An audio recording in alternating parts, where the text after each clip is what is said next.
منٹو نے فرحاد کو کڈنیپ کر لیا اور کیا ہی خوبصورت ڈائیلاگز لکھے گئے اس موقع کے اوپر جو سر منٹو نے بولے۔ منٹو کہتا ہے میں تم لوگوں کی لڑائی ختم کرنے کے لیے اپنی قربانی نہیں دے سکتا، یعنی وہ کہہ رہا ہے کہ میں محمل کو قربان نہیں کر سکتا تم لوگوں کی لڑائی کی خاطر۔ اس ڈرامہ کا رائٹر بھی کیا کمال کا بندہ ہے، ہر بندہ سوچ رہا تھا منٹو قانون کو اپنے ہاتھوں میں لے گا اور مرڈر کر دے گا فرحاد کا، یعنی ایک بہت بڑا جرم کر دے گا، لیکن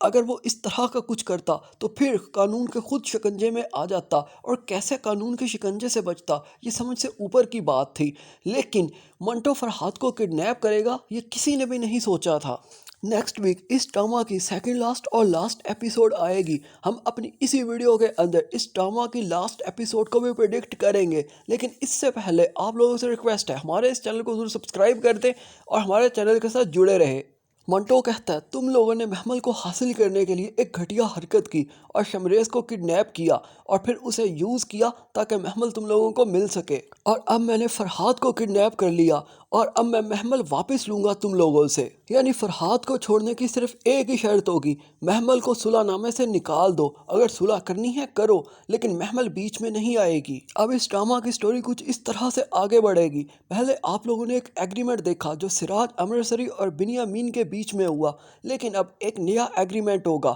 جو منٹو اور بنیامین کے بیچ میں ہوگا۔ منٹو آفر کرے گا اگر فرحاد کی زندگی چاہتے ہو تو میرے ساتھ ڈیل کرو، اور وہ ڈیل یہ ہوگی تم محمل سے دستبردار ہوگے۔ یہاں پر بھی بنیامین اور اس کی بیوی مان جائیں گے اپنا بیٹا بچانے کے لیے۔ پہلے تو ختیجہ جو بنیامین کی بیوی اور فرحاد کی ماں ہے وہ اس بات پر نہیں آئے گی، پھر بنیامین اسے کنونس کرے گا کہ اگر تمہارا بیٹا زندہ رہا تو ہمیں دوبارہ سراج امرتسری پر قابو پانے کے بہت سارے موقع ملیں گے، اگر بیٹا ہی زندہ نہیں رہا تو بدلہ کیسے لوگی؟ جب یہی شرط فرحاد کے سامنے رکھی جائے گی تو فرحاد بھی کہہ دے گا مجھے ایسی زندگی ہی نہیں چاہیے جس میں محمل نہیں ہوگی، لیکن فرحاد کا کچھ بھی کہنا میٹر نہیں کرتا کیونکہ فرحاد کڈنیپ ہو چکا۔ جیسے آپ لوگوں کو یاد ہوگا جب شمریز کڈنیپ ہوا تھا بنیامین کے ہاتھوں تو اسے مجبور کیا جاتا تھا